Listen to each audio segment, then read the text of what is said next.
Tu vidíme čerpadlo, ktoré využíva na pohon účinky odstredivej sily. Sériovo vyrábaný vibračný motor vytvára pohyby, ktoré sa prenášajú na piesty vo valcovom čerpadle.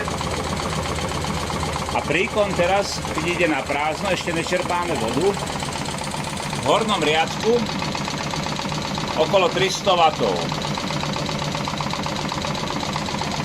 Teraz začneme čerpať vodu.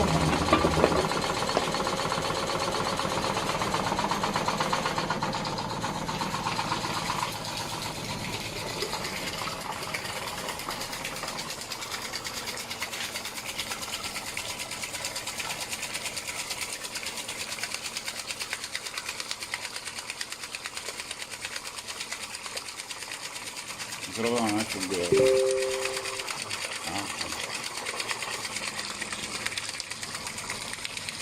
Máme prietok okolo 15 litrov za minútu a spotreba nám klesla o vyše 100 W. Sme pod 200 W. A toto je jediné zariadené na svete, ktoré pri zaťažení spotrebuje menej energie, než ako beží na prázdno. Ešte si pozrieme, keď zastavíme. V systéme máme tlak vyše 2 bary. A teraz máme spotrebu menej ako 100 W.